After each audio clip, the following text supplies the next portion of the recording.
Lisa. Our speaker is going to be Lisa Robinson, National Safety Council Senior Program Manager.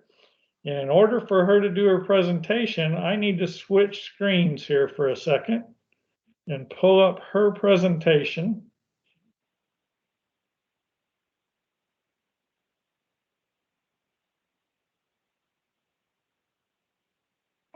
And Lisa, I'm going to give you control, or you should be able to take control.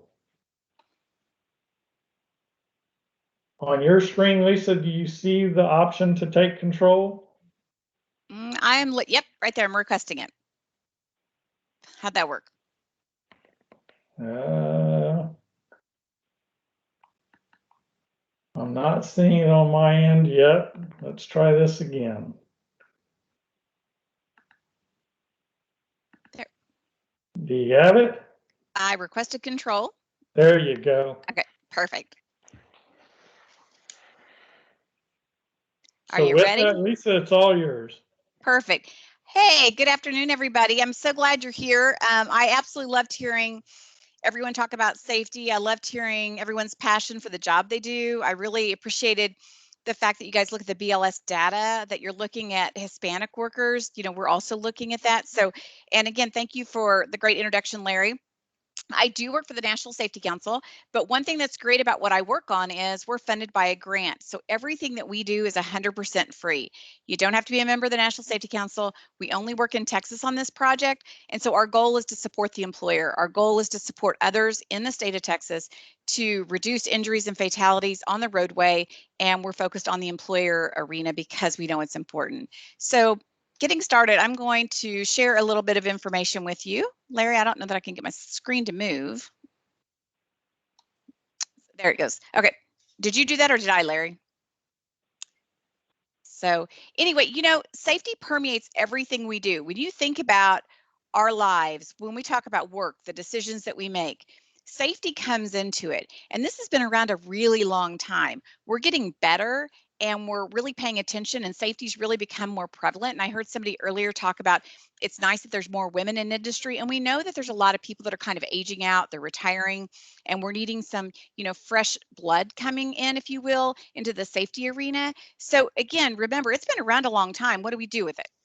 And safety is not a priority, right? It is a non-negotiable core value. And part of the problem is safety can't compete with anything else. It shouldn't be safety is an either or. That is a really important component. So when you look at our data and you look at our information and you look at maybe some companies' core values, safety is competing with something else when we talk about dollars and cents and what our values are. It is a non-negotiable core value. It should always be there. It should not compete with anything else that that company's doing. So remember what's the why of what we're doing and understand that that's an important piece to understand with what you're doing. The next thing is, what are you doing? Are you doing incident management or are you doing risk management? What is your goal? In your safety goal, what is your safety goal? What is your plan? What's your approach? Is your goal to mitigate or is it reactive? What do you find yourself doing more so that you want to be doing? That's a really important piece. And I think a lot of people find themselves in the incident management component when they really want to be in the risk management sector. So I want to set the stage for you of what's going on right now. What's happening right now? COVID has impacted a lot of different things. And we know that. We've read the paper, if you've paid attention to the news, but we do know that COVID in Texas, especially, and a lot of states have seen an increase in the number of, you know, fatalities that we've seen on our roadways. That is concerning because when COVID hit, it decreased the number of people that were traveling on the road. But what it did do is increase the behaviors. And when you look at the states that have seen increases, Texas, of course, is one of them. 7% is a pretty significant increase when you talk about our fatalities, because Texas hasn't had a deathless day on our roadway in a long time. When you look at that, and the reason why I mention that is we know that occupationally, the leading cause of fatalities is transportation. So if people are choosing risky behaviors, that's affecting every company's bottom line, and every family member affects that company as well. But again, those people that were on the roadway are essential workers or possibly others that were on the road. They were choosing some risky behaviors. So knowing that these numbers have gone up, that tells us that's some data we've got to pay attention to. So I've been working with TxDOT to try and figure out, what are we seeing? What are we hearing? What has been in the crash reports? What is some of the information that is kind of concerning? Well, we know that we know what those standard risky behaviors are. That's the aggressive driving, the speeding, distracted driving, fatigue, drowsy driving, impaired driving, alcohol and other drugs, seatbelts, occupant protection, and pedestrian safety. Now, what I will tell you is, in Texas, we've done a really great job of wearing seatbelts. However, we always know that we've had an area of, we tend to find middle-aged men in pickup trucks not buckling up as much. Well, with the crash data that's been coming out, what they're seeing with this during the COVID time is a higher number of people not buckled, speeding, sometimes very excessive speeds, distraction, and we've also seen our pedestrian number go up. So when you look at that, you're going, okay, well, if you're distracted, you're speeding faster. In Texas, there's a lot of heavy vehicles on the road, pedestrians, and you're unbuckled. All of that is a recipe for disaster. We know that the costs are going to be going up for the company and insurance. So, and we do know that at least about 90% of our crashes are human error. So that is preventable. That is within our control. That is within our control. So if we don't look at the roadway as an extension of the workplace, if we're only focusing on the job that somebody's doing, if we're only focusing on what we've hired them to do, we're missing part of our component of safety. If we're not looking at this as a part of what we are hiring somebody to do, and we're not looking at this as our training, and we're not looking at the roadway as a part of safety education, then we're missing a part of our puzzle. And we're not going to be effectively able to move the dial down when it comes to number, cost, severity. So one thing I do want to share is Texas leads. Texas loves to be number one in a lot of things, right? Football, baseball, whatever. Texas likes to be a leader. However, in BLS data, when you look at it, Texas has a higher number than the average for occupational fatalities. So Texas has about 47% of ours are transportation, and the US average is about 40%. The one reason why I share this so you can physically see it is because when you physically see a chart like this and you see the red, that's an overabundance of, numbers in one category. Also, the top right chart tells you we're not changing this number. This number has not changed in years, that basically transportation has been the leading cause. Some people think, well, we're not in transportation, but if you have to use a vehicle to accomplish those tasks in any way, shape, or form, you are in this category. So when you look at this, we have to figure out how we change that number. I also share this because it is not an age. People want to be real quick to say, well, it's this person, it's this group, it's this age, but it's not. All ages are represented, and so are all genders. So you can't sit here and make decisions on who you're going to train, who you're going to educate, because it should be everybody. So just keep in mind that it's not an age and it's not a gender. So what's your culture? What's happening with your culture? Are we looking at our culture to ensure that it is a part of our core value? Because when we look at our culture, we know what's going to end up happening is it decreases our exposure to liability. We know that employee safety is a primary focus. We know there's a return on investment. We know that all these things will benefit us. But when we've got risk, what do we have? When there's risk, well, it's exposure to liability, costs, legal, citations, driver safety. We need to understand that roadways and work zones are likely the most dangerous part of many drivers' work environment. It costs a lot of money. The family members cost the company money. Off the job costs the company money. All of these things cost the company money. It's the bottom line. We've also seen a lot of lawsuits. And so we know that we have to drive safety, that our safety culture has got to make this a component. I always remind people, if you don't have a journey management plan, journey management is really important in looking at how the decisions that you make. I'm not covering that today, but journey management is an important part of making the decisions. One example I will use is if somebody is supposed to go out and pick up lunch for a lunch meeting. My example would be, can they deliver? Find a company that will deliver. It decreases your risk because that person never got into a vehicle for your company. So we know that it's a leading cause. We know that roadways are dangerous. We know that it's costly.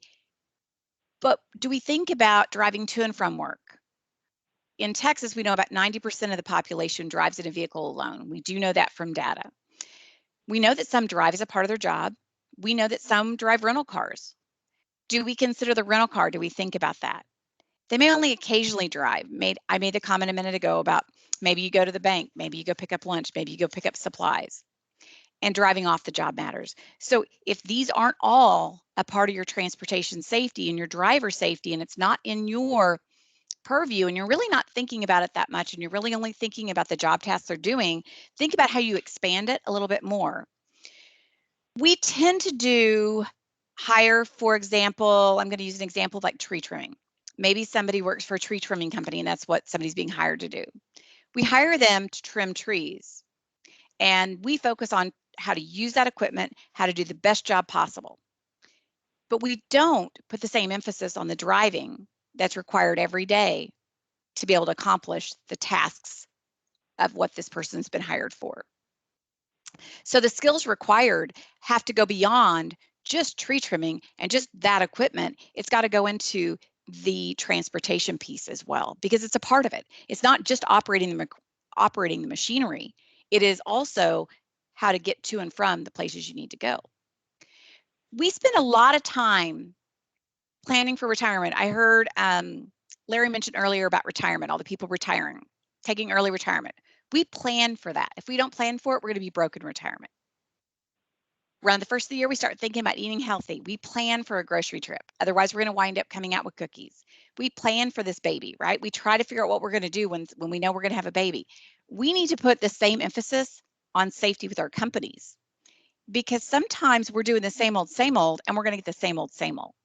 And so when we look at how we invest in our planning for what's important to us, the safety at a company should be just as important. The reason I share this data with you is this information tells us we have a large population that's employed. We have a lot of number of households that have children under 18 years of age. We have a large youth population, 16 to 19, 28% of them are employed. We also have 20% of our aging workforce, which is about 65 and over that are working. Sometimes when we look at safety and we look at our driver and our transportation safety, who are we looking at? Who would you say that we look at? Is there a group that you would say we look at more so than the other? A lot of times what we tend to look at is we tend to look at just those that are hired full-time to drive for a company. Is it to deliver goods? Is it to pick up goods? Typically, we're only looking, not all, but typically that's what we're looking at. And we need to look a little bit further than that. We need to look at every single person who works for that company. How do we make them a part of our safety, not just one select group? So when we look at what's impacting the employer, the employer affects the family members, the community, the employee, because a lot of our employees, they're volunteers in our community. They do other things. The family members affect the bottom line, the fringe rate. So we do know all of that has an impact. So when a company has a really good safety culture and a really good safety program, it permeates. There was a gentleman that I heard speak the other day that I've talked to quite a bit, and he has a transport company in Texas, down in Houston, and he hasn't had an employee leave his company in 20 years. Now he's had to maybe let somebody go, but he's not had an employee leave. His safety is very, very good, and they've done a lot. They've made that a real priority at the company, and that's what they do, is they do freight. So how do you achieve the impact? What is your goal? You need a partnership. You need to think about how are you going to multiply. If you're the only safety person at your company, what do? Do you empower people at different levels? Do you empower different safety leaders? Do you empower different people throughout your company, somebody in each department? How do you achieve safety through all levels? How are you multiplying you? If you're in charge of safety, how do you multiply you within what's going on? How do you multiply safety so that it's permeating throughout the ranks? What I can tell you is if people don't understand it and people don't know it, and you may be sharing it and just pushing it out and saying, okay, make sure you cover this week for your safety talk, they're not necessarily going to cover it very well if they don't know it. What taught me that was an employee called me one time and he said, hey, you're talking about backing up in this safety huddle in this newsletter, and I need more information. I want to make sure I cover it correctly. So I was able to send him a bunch of information, but that taught me that if somebody doesn't have enough information, they may not cover it and they may not talk about it, because if they're a leader, they don't want to be seen as somebody who's not knowledgeable. So one thing that you have to do when you are in charge of safety is, how am I going to multiply my driver and my transportation safety messaging so that it's going throughout my organization? How am I going to do that? Prior to COVID, what we knew is that we had a smaller workforce. We knew that. We were seeing rate increases, and we knew that we were seeing a shrinking capacity. So what's happened since COVID started? Well, we've had distracted drivers. We've also seen a capacity of some drivers not being able to be at work due to being ill at home. Then we've also seen, excuse me, nuclear verdicts and rising litigation. I'm sure everybody has seen that term nuclear verdict. That has been, I think, the buzzword I've seen for the last 6 months, nuclear verdicts. And those are any that are over $10 million. And I know that the legislators are looking at some bills regarding that. But one thing I can tell you is, I made a comment earlier regarding distraction and what our numbers are. The legal parts of these nuclear verdicts, some companies are one lawsuit away from having to close their doors. So when you look at these judgments, you got to realize, if 90% of our crashes can be human error, how do I make our safety program better? If I'm consistently seeing maybe the same data, or I'm consistently seeing the same of something, then I need to look at how I'm going to fix what's going on in my company. So we've always thought the phone was a distraction. We've always said, this has been an issue. This conversation's been around for a really long time about how cell phones are a distraction. A lot of companies have looked at policies around cell phones, but we know COVID has created a huge impact when it comes to distraction. People are worried about job security. They're worried about food security. They're worried about housing security. They're worried about health. There's a lot of other things. They're worried about safety in the workplace. So it's multiplying all the distraction that this employee has when they're supposed to be working. So when we talk about safety, one of the worst things that an employee can be is distracted, because that means their mind is not going to be on task. And that represents an opportunity for injury for themselves or somebody else or a coworker. So what do we know? We know about 87% of drivers in a AAA survey said that they've engaged in at least one risky behavior behind the wheel. At least one. 87. I'm sure we've all seen behaviors behind the wheel. 87%. That tells us that's a concern for our employees who share the road with these people, or our employees who may be on the roadway with distracted behavior. So with COVID, what's happening with all the toilet paper? Worrying personally. Now professionally, they're worrying about staffing. What about PPE? What are the costs? How do we keep everybody safe? And I'm sure everybody in that room right now has been thinking about how safety has shifted in the last year in your jobs to keep everybody safe. How do you, and again, that added another level of safety. So did that shift the driver and the transportation safety because we're worrying about COVID safety? So you have to really look at how all this is impacting the company and the employees. Distraction, it's deadly. Absolutely. I saw the numbers for BLS has been increasing, and we know that cognitively, manually, visually, if your eyes are off the road, your hands are not on the wheel, and your brain is not on task, there's a distraction. And it takes a long period of time for you to re-engage. So anybody ever drive home and you don't remember the route, or you don't even remember driving home, your brain was engaged on something else. So if you don't remember going through the last two intersections because you were thinking of something else, your brain was engaged on something else. So understanding, how do we, as safety leaders, ensure that we're talking to our employees and we're educating them? All the people who are working in safety, we want them to understand that it's mind on task, hands on wheel, eyes on road. Again, we want them to be present in the job they're doing, but they've got to be present driving to be able to do the job they're doing. So with that AAA study, about 32% said they drove when they were tired, and about 48% said that they were going 15 miles per hour the posted speed limit. That to me is very, we knew that there's been people driving at least 100 miles an hour on some of the roadways. Texas already has very high speed limits on many roads. So when we talk about risk, we know that when there's higher speeds and the impact occurs, we know that there's going to be more damage to the vehicle, damage to the person, internal organs, and injury and cost. So we have to be aware that, okay, if this is what the data tells us, what should we do about it? We do know that whether they're talking, hands-free or handheld, we know that there's cost. We know that there's cost associated with it. We know that there's liability. So we have to figure out, how do we mitigate this? If you have a policy, great. If you don't, I encourage you to have a policy of some kind regarding cell phone use or anything behind the wheel. When I made a comment about visually and mentally not being present, when you're on the phone or you're having a conversation or when you're distracted, your brain, you miss what's to the side.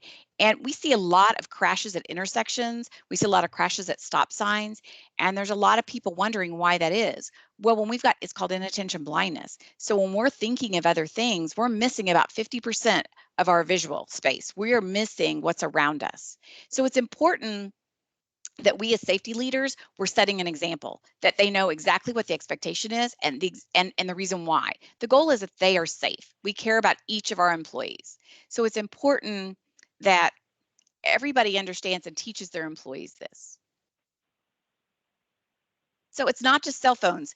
We've focused a lot. We've spent a lot of time talking just about cell phones, right? It's not just cell phones. It's everything behind the wheel. It can be a sandwich. It can be a burger. We all know the burger joint that says you can eat it now or later, and they pack it for you to eat while you're driving, right? A gentleman showed me one of the worst crashes he ever had going down the highway. He went to pick up a glass of iced tea. The glass of iced tea started to cave in. So he's got his right hand on the tea, he takes his left hand off the wheel to catch the tea before it spills, turns around and hits traffic at 70 miles an hour. It's not just the cell phone. That's one piece. But anytime we take our eyes off the road, we've increased our opportunity for distraction. And I've been asked before in Travis County to come and do education on the deputies because they're having a higher number of crashes. That's not possible when they're driving faster, they're not wearing seatbelts, they're using a phone, and they're using a laptop. There's all these different things that are happening behind the wheel.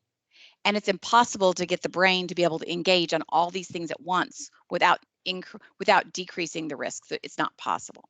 Your brain is called switch tasking. Your brain can't keep switching. And it takes a long time to regain what you're doing when you've had a very short interruption. So it's important to know that when we're asking or we're telling our employees to do multiple things, are we prioritizing? Do we know what the expectation is? Are we seeing minor injuries? Are we seeing minor safety concerns as a result of multitasking? Because they can't switch task. Their brain can't do it. And so it's important to know what is the expectation and how are we training and how are we educating our employees?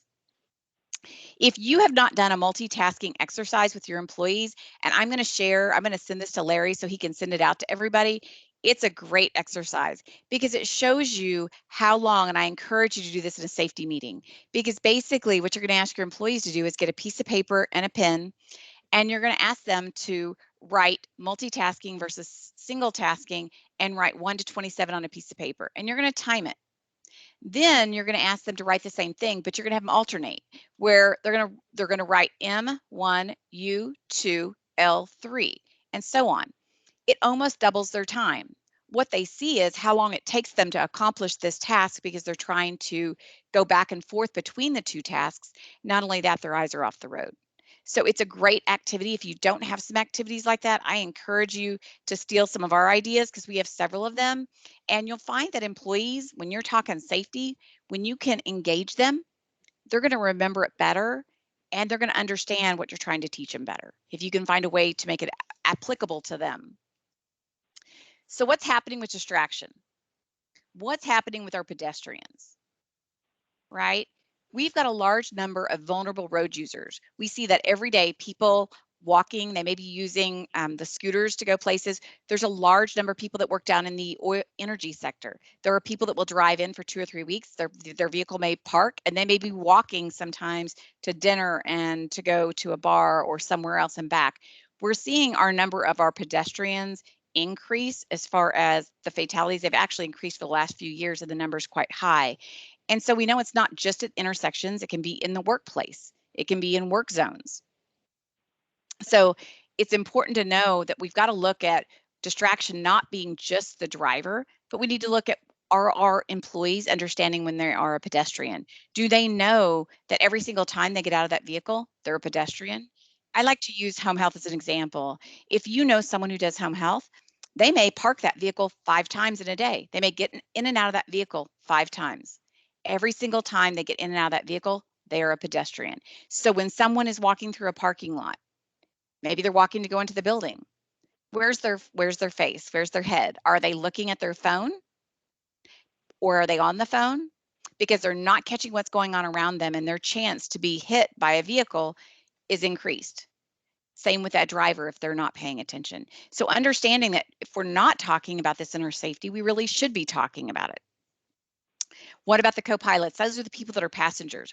Are we educating them that they've got rights and responsibilities to speak up and to keep the environment safe and to remind that driver to be safe? So it's really important that you think about how do we have this conversation and we educate all the people on the different responsibilities of staying safe and distraction free.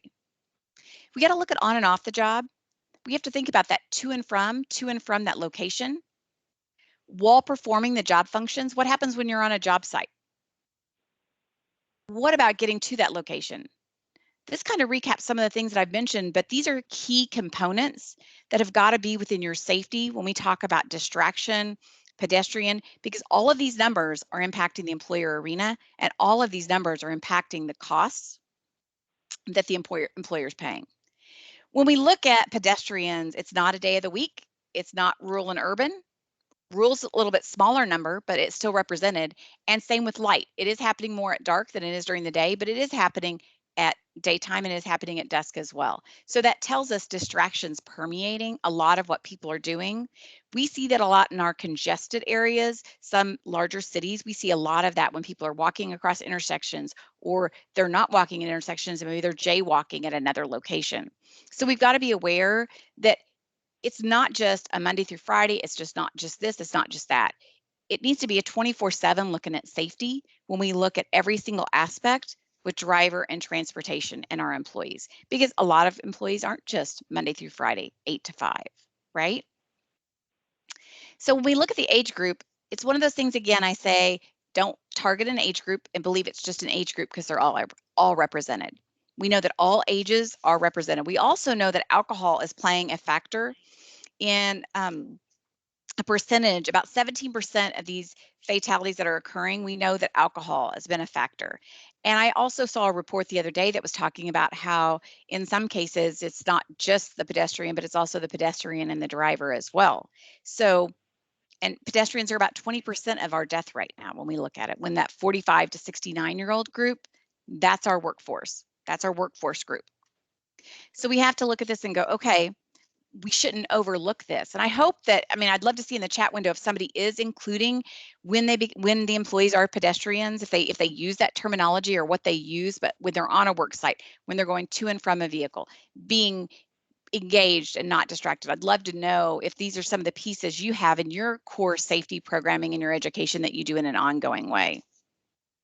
As I mentioned, alcohol, you've got some that's the driver, some that's pedestrian, and some that's both.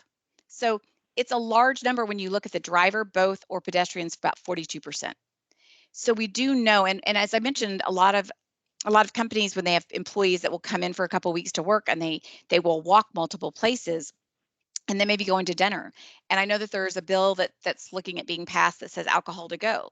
That's one of the things that I just noticed. I saw a report that was talking about alcohol to go. We do know during COVID, the amount of alcohol that's been consumed and sold in the United States has increased significantly. Even though things have been shut down, the amount of alcohol sold and the consumption has increased drastically.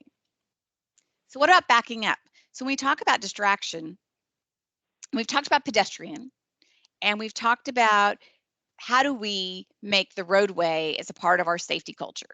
Now let's talk a little bit about backing, because backing, if I had $1 for every time I've had a conversation with about backing, I might be rich by now, because it is the one conversation that probably every single person says backing and striking fixed objects are their biggest frustration and their biggest concern, because we do it 1% of the time, but it accounts for 25% of our incident rate. We're only going backward 1% of the time, but it's about 25% of our incident rate. So what does that mean? Well, every single time someone's backing that vehicle, there's risk associated with it. There's a risk associated with it. I found this interesting. I saw this happen. I saw this on the news from 2019. So when they were backing up, they hit a pole and somehow they went up on top of the house. I don't think most backing incidents are that severe, but we do know backing incidents are unfortunately too common, and they're also too costly. And it's increasing the opportunity for fatalities when it's backing over people, especially in work zones, parking lots, young children. We see that all the time. In fact, there was just a report the other day where somebody was backed over a 3-year-old child with a horse trailer, stock trailer, because they didn't see him. So the visibility is reduced whenever somebody's backing. But we do know with backing incidents, they're preventable, right? We know that tells us that the driver failed to exercise every reasonable precaution to prevent it. We do know that it's the driver's responsibility to ensure the path behind that vehicle is clear, that they have ensured. That's really important. When we look at driving and motor vehicle collisions, we know that about 1 out of 4 can be blamed on poor backing techniques. People think because they have a driver's license, they can drive. You know, my car will parallel park for me, but I don't let it because I don't use it enough. I'm not comfortable enough. Parallel parking is not something I really enjoy doing. I avoid it at all costs because I know it's probably not my strength, right? But we know that more backing up, it's a large percent. And we also know that poor backing techniques means what do we need to focus on? What should we think about when it comes to our employees? Do you ever go out and say, hey, let's practice these techniques? When you have new drivers, are you monitoring that? Are you testing their capabilities to do that? I can always tell though when I've been at a STEPS meeting or an ASSP meeting, whenever I go to any of our meetings to my chapter, I can always tell because I can see all the vehicles pulled through or the vehicles are backed in. I always know when I am somewhere and there's been people who either teach safety or involved with safety or they've learned safety because they're backed in or they're pulled through in parking lots. That's my first clue. So with backing incidents, drivers can't always see. You know, there's people that are in their blind spot. The workers, they may not hear that person backing up. A spotter assisting one vehicle may not see another one. Workers riding on vehicles may fall off and get backed over. And drivers may assume the area is clear, but maybe they didn't look in the direction of traffic or the area they're traveling. So backing incidents are very common. So what's your guidelines? Are they defined? What's the roles and responsibilities? Do you have pictures, the hand signals? If somebody doesn't understand everything, pictures and visuals are a great way to help them understand what you want them to know, especially when you talk about what are a spotter's responsibilities. And the employee needs to acknowledge it, but they truly need to understand it. A lot of times when someone is hired, they may have a lot of information to sign, but we don't revisit it again. And it's important that when we talk about what are they going to do for us, and it's also important that each employee is getting it, not just once a year, because what if they were hired right after you just talked about transportation and they're not going to get this information for a year, right? So it's important that we look at how do we do our transportation, our policies, our guidelines, and we revisit it and we remind and we retrain and we re-educate and we re-engage and we re-acknowledge with our employees so they understand it. It shouldn't be a one and done. So what about striking fixed objects? Well, the goal would be that we're going to avoid parking near stationary objects. How are we training them? What are we training them on? What are we educating them on? We know that striking fixed objects is 100% preventable if the proper steps are taken to prevent the incident. Fixed objects, right? Striking fixed objects, that is probably one of the biggest frustrations and costly. What's a lot of the concerns? What are the causes? Inattention. Employees are rushing. We, in general, in our society tend to be rushing from here to there, rushing from here to there. And a lot of times, what that means is when we've rushed our safety steps, we bypass safety steps. We've bypassed. You know, I was at a STEPS meeting, gosh, probably 2-3 years ago when I was at a STEPS meeting, and I heard somebody say they were talking about their near misses. They bring up the near misses that some of the companies have so they can have a dialogue around them. So they can have a conversation as to why did it happen, how do you mitigate it, and different things like that. And what I heard over and over again repeatedly was, oh, they didn't do that extra step. Oh, well, they didn't do that step. So what I found was more of a pattern of not following all the safety protocols because, well, there hasn't ever been an incident. Well, there hasn't been a problem before. Well, it takes extra time that I don't have. There's a lot of excuses, but there's a reason why there's safety steps There's a reason why there's a 360 safety walk. There's a reason why all of these things have been implemented and instituted. There's a reason why this company has a safety leader. There's a reason why you're in the role you're in. That is because safety is important, not to be bypassed. So it's important that each employee understands that they have a responsibility. We've got to train our employees up. Our employees are a part of the solution. It's not just your responsibility as a safety leader, safety is every single employee's responsibility. 100% of your employee population is responsible for the safety of every employee in that company. They shouldn't just sit back and do their jobs. They should be a part of the solution and be concerned. And if you're doing your job and safety is a part of that core value, they're going to take it upon themselves to be the ones that are helping to train. I heard somebody speak the other day.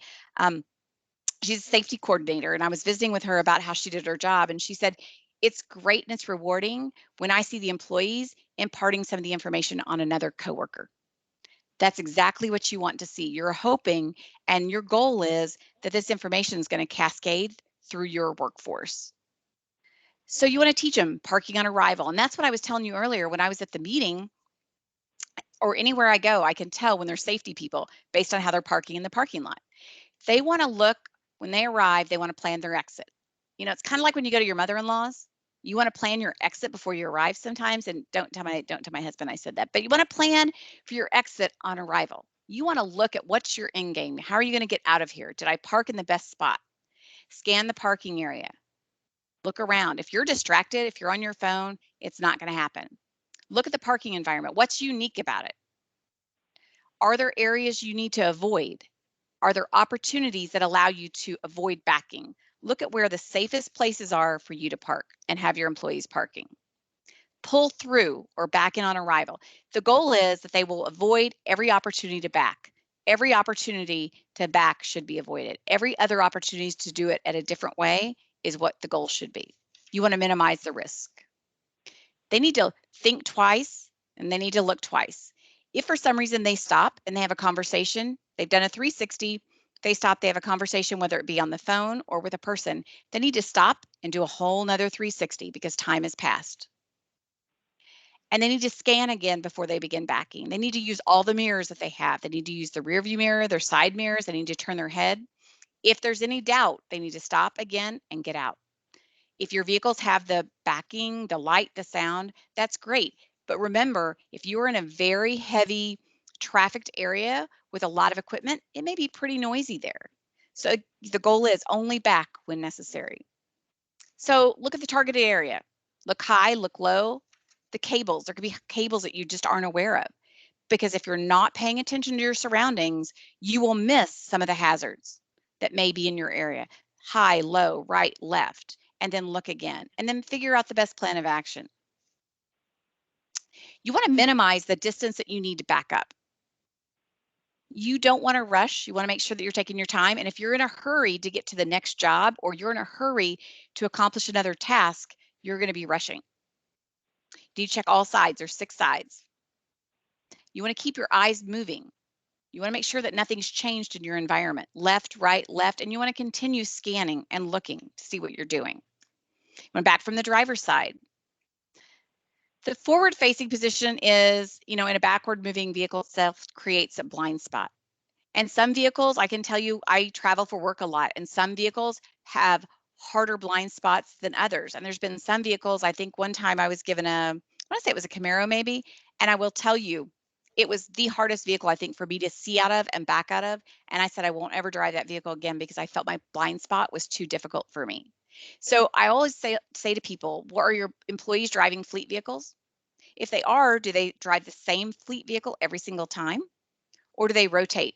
Do you have a pool and they go pick up different vehicles? And are there different vehicles they drive? What about rental cars? Do they rent from the same rental car company? Because typically a rental car company will have the same type of vehicles that they rent.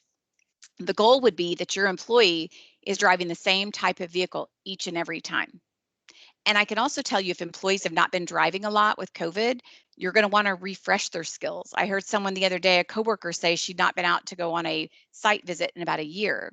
And she hadn't been out much and hadn't been driving a lot. And she said it was very nerve-wracking going out in heavy, heavy traffic in a very urban area to drive. She hadn't been doing a lot of it. So be aware that these are our employees we're talking about that may need a refresher. They may need a refresher to minimize your risk. Are they driving their personal vehicles for company? The same things apply, whether it's the personal vehicle, the company vehicle, the pool vehicle, the rental vehicle. These are all the same things that you want them to remember. So driver and spotter, they both need to be trained on what the responsibilities are. They both need to know that they've got a safety responsibility, right? The driver, they need to turn the radio off, especially in those areas where there's more noise. They need to turn the radio off so they can hear what's going on. They have to know where are the blind spots in the vehicle. They've got to make sure that they're operating at a safe speed. They need to make sure they're maintaining eye contact with the spotter, anywhere else around them. And if they don't see the spotter, they need to stop immediately. The spotter needs to know their responsibilities too. Do you have these spotter signals posted somewhere? Have you communicated this and trained your employees on what it is like to be a spotter? Sometimes I will notice that companies or temporary companies will have people that are hired to wear the vests and stand at, construction sites or road constructions. But we have to ensure that any of our part-time, our temporary, our contract workers, that we're giving them the same training and education when they're wearing that safety vest and they're helping. So what are the universal spotter signals? And they should not walk backward while they're giving instructions because they can't see what's behind them. So these are the type things that, and again, I'm going to share this with Larry, and if anybody wants any of these slides and you want to use them with your company, by all means, I can send you just certain sections of the PowerPoint and you can take them and use them. I'm happy for you to use that. It's a larger deck. But you need to know where you're going. You don't want to put yourself, you don't want that spotter to put themselves between the vehicle and a fixed object. And they need to make sure they're maintaining eye contact with the driver through the windows or the side mirrors. Get out and look. I'm sure all of you know goal, get out and look, 360 walk for safety. There's all sorts of different phrases that are used. Some companies will use the magnetic strip that goes at the back corner panel. Some will use the magnetic cones for the roof of their vehicle. Different companies use different things. We give out window clings to go by the front door. We made window clings for companies to put right inside the door handle that says 360 for safety, to remind those employees to go back and do that walk before they get in the vehicle. And you want to remind the employees, get in and immediately begin their backing. They don't want to wait. If they wait, they need to get out and do it again to make sure everything's clear. They want to plan ahead when they arrive. Remember, we want them to walk. We want to know their clearances. They need to look around, and they need to make that a priority whenever they leave. Your goal is that you prepare them, that you're not spending money on repairing. Your goal is that you're using driver training, coaching, and monitoring. Your role as a safety supervisor is to equip them. Your goal is to prepare them. So you're not having repairs or injuries or costs. Have them practice. It's kind of, think about like driver's ed, and you would go behind the DMV where there might be some cones to practice. Have them practice the things that you want them to do. There's nothing better than practicing. And do you have different, as I mentioned earlier about different vehicles, that's a really great thing to be thinking about when you educate your employees. Do they know to use the mirrors? If you've got vehicles with newer technology, meaning you may have cameras or you may have vehicles that will make beeps if you get too close to something, remember, the employee and that driver is the car's best safety feature. They cannot rely only on the camera. They can't rely only on the sound of the backing up. They need to make sure that they're using everything at their disposal to be as safe as possible for themselves and others. All incidents and near misses need to be reported. You as a safety leader can't do your job if you don't have all the data. If you don't have all the near misses and you don't have all the incidents to investigate, you can't stop and you can't mitigate future risk opportunities. So it's your opportunity. You need that information. That data helps you decide, what are we going to cover in safety? What do we need to train on? What do I need to educate on? You need to ensure as a safety leader that the policies and procedures that they're being followed. If you don't look at your data, you won't know what's working and what is working.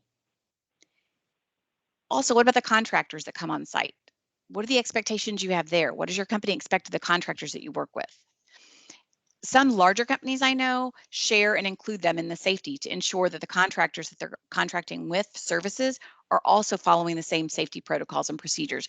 I've been at different conferences where I've heard companies that are frustrated because the contractors don't have the same safety standards, and they're trying to figure out how to get that contractor to share the same safety goals that they have. Remember, a driver's license does not mean someone knows they can drive or they have good driving skills. It does not replace the need for driver safety education. It does not replace the need to ensure they know how to back up, because no amount of forward backing experience helps that driver be a good backer. No amount. And again, as I mentioned before, a driver's license does not replace anything else, because we all know somebody that has a driver's license and we don't like riding with them because they're horrible drivers, right? So it's really important that the driving skill, you know, as a safety leader, that you're comfortable and you're confident that they're on the road. So what's a few steps for success, right? Something I said earlier was everyone. You want to make sure that everybody knows every single employee is responsible for safety. It's not just the safety leader's responsibility and not just the manager, it's everyone. We can be compliant, but are you safe? If you're just checking a box, you're just checking a box. You may not be safe if you're just checking that box. You want to be looking ahead. If you're looking behind, you're probably chasing your incident. With safety, you want to lead. Looking at your data is going to guide you and it's going to direct you. Safety's got to be engaging. If you've got people who'd rather go to the dentist or a doctor appointment or have a way more important meeting and they can't make it, remember something, they're not getting your safety message. It's got to be effective and it needs to be engaging. It's got to be consistent. It's got to be ongoing and it's got to be repeated. I share a story of a gentleman in Texas who did row maintenance, and he died after 18 years with the company. He died after 18 years with a company when he was ejected from the vehicle. And he drove the roadway because that's what he did, was road maintenance. And he was a supervisor. He died in a crash when he was ejected from the vehicle. He was not buckled. He was, as I said, he was a safety supervisor. So other people that worked for him must have seen him not buckle. They pulled records. He'd sat through 72 safety talks on passenger restraint. 72. So what I say is your safety talks maybe made you compliant, but they didn't make you safe. So how do you ensure that your employees are getting what you're saying? How can you be engaging? How can you be effective? How can you be efficient? A lot of times when somebody leaves a company and they hire a new safety leader, guess what? They're trained the exact same way as the person before them. How's their data? Is it working for them? I always say, how's it working for you? Are you trying to get your liaisons throughout the company to also be trained up to safety?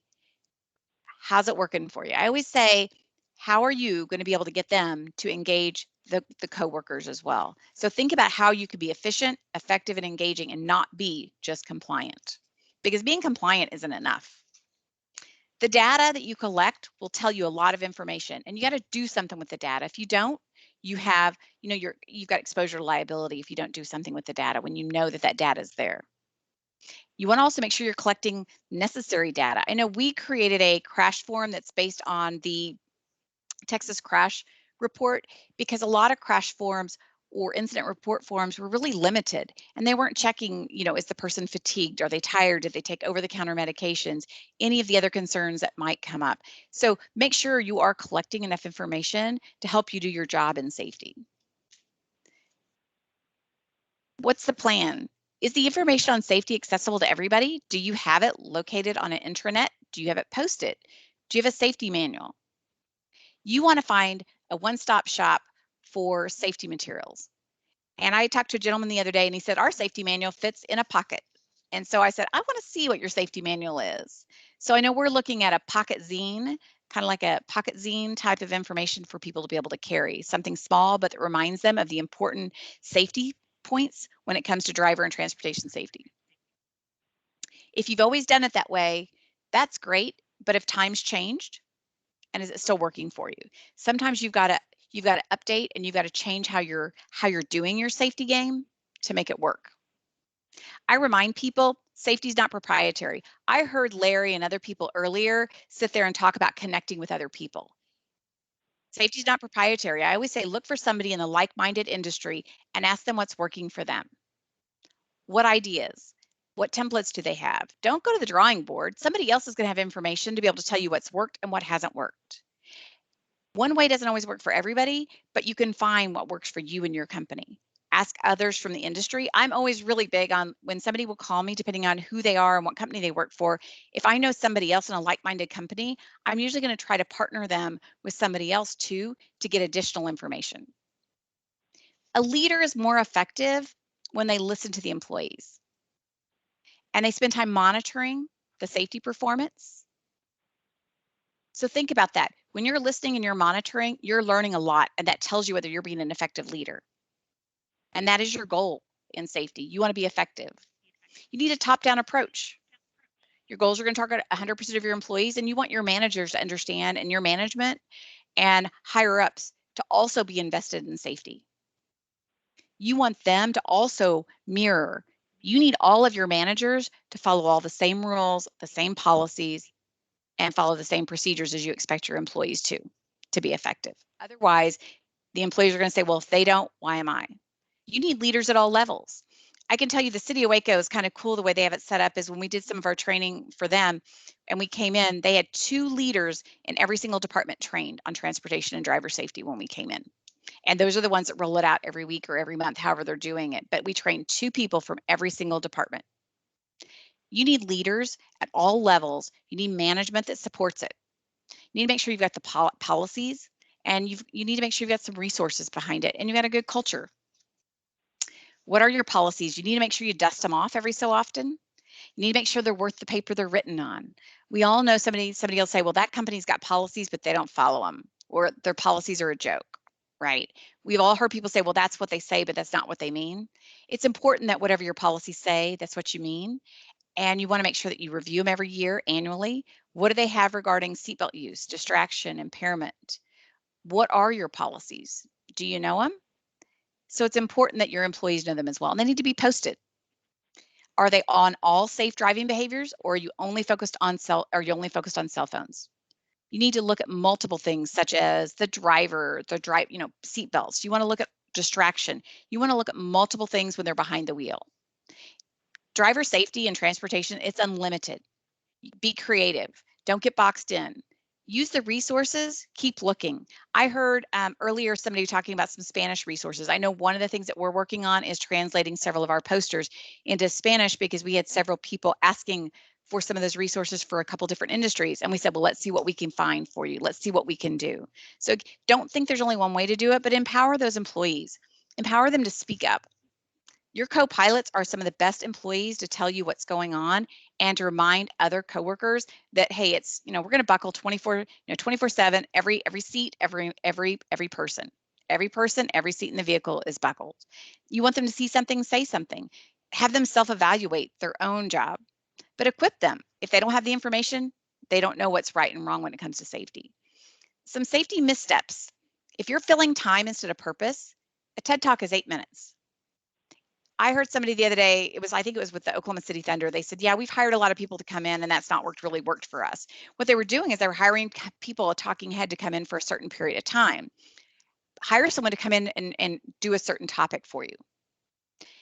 If you're checking a box to kill time and to be in compliance, that's probably going to be a misstep for you. If you've got a lot of entertainment and the person was a great, funny speaker, but it's superficial, it probably wasn't effective for your employees. If it's only happened annually, it's probably not as effective. You've got to use the right tools. I always tell people, if all you have is duct tape's a great tool, but it's not effective for everything. Figure out, where can you put posters? Where can you put images so it reinforces everything you've told them? You've got to have a lot of tools in that toolbox. Do you have an intranet? Do you have monitors where you can have images that are, just images that loop on those monitors? You want to capture every 2 minutes. It's great to talk about what happened last week, and it's great to talk about the football game. It's great to talk about, baseball, sports, whatever. But it's also good to talk about safety and capturing every 2 minutes. Safety doesn't have to be an hour and pulling them off the job. Because when you think about it, safety permeates your company, your employees all the time. So safety shouldn't be just put into a box of an hour every so often. Some of the things that we offer all sorts of things. I encourage you to take advantage of it because it's all free. It covers all of these different topics. I know Larry shared some of our webinars. We have a lot of things you can take advantage of. Every bit of it's free. We're trying to find more and more ways that we support the employer on what they need. So I encourage you to look at it. We are doing a ton with virtual learning. You know, with COVID, we had to pivot, which we were already doing virtual learning, but we've continued to increase. We've got somebody that's coming up really cool that's going to be coming up, Jermaine Galloway. If you've ever heard him, he's called Tall Cop Says Stop. He's a great speaker, and he talks about impairment and everything that we're seeing in our world or in our area, in our community. He talks a lot about the different drugs and what people are doing and how it's hiding right in plain sight. He's a really great speaker, and we've got him set to do 2 presentations. We've got a blog, we've got 2 newsletters, we've got online learning, we also have on-demand learning. So all of these are starting to have certificates because a lot of employees need certificates for their file. Our goal is that every single time somebody comes to some training, they can get a certificate. The goal is also that we support you with anything that we might have. We also just finished creating some games. So there's some gamification. People enjoy games as a way of learning. If you have a health fair, we support those as well. So keep looking. You will be surprised that how many different things you'll find. Safety talks, that's one of the other things that we've got. I don't know, I think we've got about 26 of these online.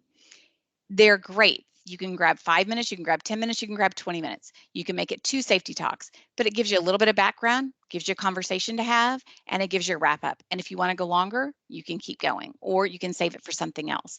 But it allows you to have a quick way to roll out transportation. Safety coach cards are quick and easy. They're the size of a business card, question and answer, just like that. You capture those 2 minutes. We have all different topics on there. We've got railroads on there. We've got trucking on there. Pedestrians are on there. We have all sorts of engaging ways. You can ask your employees to do it, but they're available. We can mail you those. There's no cost, and they're also on the website too if you want to print. Our brand new poster, it's not even out, is called Anytime is Defensive Driving Time. That's our brand new poster. We release posters almost every month. We'll have new posters. We have a calendar that came out that we still have a few left that are 15 months that go hang on your wall so people consistently see the messaging. We have a monthly toilet tabloids that go in the bathroom. Those are probably one of our most popular items. The website just got updated. That's what it looks like. Tons of free things that you can print and grab. The newsletter comes out twice a month. There's absolutely 0 sales in there. There's safety talks. There's anything you want to grab. There's a lot of people in insurance that take our information, copy it and paste it and put in their own publications. You can do that as well. You can use anything that we have. Just cite the source. Every bit of it you can take and use. Larry shared some of our upcoming training dates. We've also gotten to where in about 2 weeks, we'll actually have more of these on a learning management system. And what that means is it'll have more where people can answer a couple questions and automatically their certificate spits out. So basically anything that we will have recorded, you can go back and watch as well. People are telling us that they need certificates, so we're finding a way that everything is producing certificates. Our games produce certificates, our online learning produces certificates, and then our on-demand learning, which will be like the watching of our recorded webinars, will also provide certificates. So these are the games. These are the different micro learning. After you do all of these, you do the 5 little units, you get a quiz, and then you get a certificate. Employers like that because this is a great way that their employees can get safety education, fulfill a requirement, and you get something to prove that they did it. We also have a grant for drug impairment training. Unfortunately, impairment in the workplace is too common. Unfortunately, a large number of employees that use substances are employed. I think it's about 70% of people who use substances are employed. So we offer free training. The goal is that employees and safety leaders understand the signs and symptoms. It's not something that everyone thinks is there, but unfortunately it's there and it's hiding in plain sight for all of us. So the goal is that people understand preventative training and education on the signs and symptoms, whether we talk cannabis, and people, that comes up a lot. The bordering states to Texas have got legalized marijuana. So we talk a lot about, cannabis, inhalants, narcotics, all the different things, whether we talk about over the counter or we talk about illegal substances. So could you identify an impaired employee in the workplace? So know that this is free for you. I know that we've got some upcoming ones, and I encourage you to take advantage of any of those that we have. We also have posters on those. So I encourage you to post those as well so that all of your employees know the information and you keep them up to date on it too. We also talk a lot about fatigue and drowsy driving because we know that being fatigued is like driving impaired with alcohol.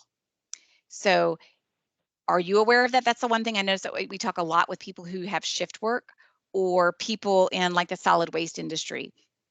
And when somebody's out, they're covering the shifts and they're working longer hours. And they're like, how do we mitigate the risk? Or people with fleets, or what can we do to combat being drowsy? So when it comes to education, you got to think about how can you be successful. You got to think about, you've got to continue it. It can't be a one and done. You want to change, your workforce is consistently changing.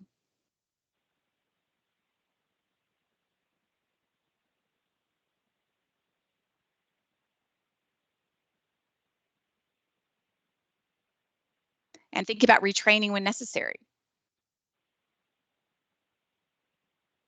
Don't forget the part-time employees. Don't forget that aging workforce, the interns. I will tell you, I think it was a year ago that there was a TxDOT intern who was actually killed in a van in Texas, and it was an intern. And one of the first things we were wondering is, did the intern get the same training and education to operate a vehicle for the company?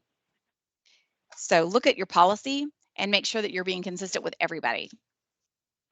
And once you've done everything you're doing, then start at the beginning again and repeat.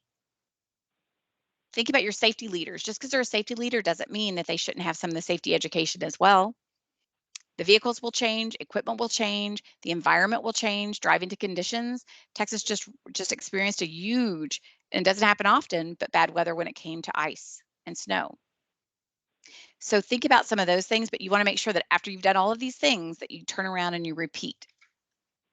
The goal is that you'll see some outcomes. We know that U.S. Infrastructure in Keller, Texas, they saw an 82% reduction of at-fault vehicle incidents in 2019, which was a savings of about $484,000 and 300 hours of downtime that was saved. They make driver safety a priority. They use a weekly scorecard, and teams compete for prizes. Every company is going to be different in how they find a way to motivate their employees, but tracking your information is very important. City of Arlington, they saved about $450,000 in 2019 as well. They created a driver portal. They had a 47% reduction in vehicle-related workman's comp claims and 67% in savings. Their goal, they had some goals. It was prevention of incidents, they had to eliminate any fatal car crashes, and they wanted to reduce the property damage and city assets. They were looking to protect city assets. So they started this in 2015, and they've continued to see benefits as a result of making driver and transportation safety a priority on the beginning end. Northside ISD, one of the largest school districts in Texas, has seen a 66% reduction in severity of the transportation collisions. Austin Public Works, they are on the roadway every single day. They called me about 3 years ago when I stopped by and met with them, and their goal was that every single 100% of the employees in the Public Works Department would have defensive driving taken. And as a result of their efforts and making transportation and driver safety ongoing conversation, they've seen a 29.7% reduction in their collisions. That's pretty impressive because they're on the roadway every single day in a very congested area. City of San Antonio, they were seeing the reductions in DUIs and DWIs. Same with suspended licenses. That means those are employees are at work. They also saw a reduction of fatal collisions, and they saw a reduction in the heavy fleet departments. So again, if you continue to see incidents, you're going to continue on. And one thing to know is there's no do-overs. When it comes to driver and transportation safety, when we were kids, you could play a game and you didn't like it, and you could say, I want a do-over. Unfortunately, that doesn't happen. Unfortunately, you don't get a do-over. So remember that when you talk about safety, you're on the front line. Your role is way more important than just a safety leader or a safety manager. Remember that your job is extremely important in setting the culture, setting the stage, equipping your employees, training and educating, and making all of your employees responsible for the safety of the company. Your job is way more than just as a safety leader. Your job is probably one of the most important that the company will have when it comes to keeping their employees safe and the costs that the company encounters. So Larry, I'm going to turn it back to you.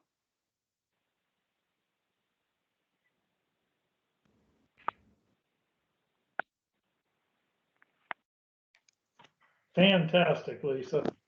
Did a great job there. With a lot of information. I am trying to pull up the original PowerPoint and reshare here. So, do we have any questions for Lisa in the presentation, the excellent presentation? And I'm happy to share it, but I will say that the PowerPoint is so big I can't email it. But if there's certain sections that somebody wants to use within their own training, I'm happy to make sure they get those slides. It was all great information. So if anybody wants copies of those slides, please send me an email. And I know when we did the introduction, Victor, you said you wanted some time to educate us. Yes, Larry, just a few minutes. I know it's already kind of late. I just wanted to cover real quick. OSHA has released a national emphasis program on COVID-19. If you go onto OSHA.gov on the front page where it says coronavirus resources, it's actually listed there under national emphasis program.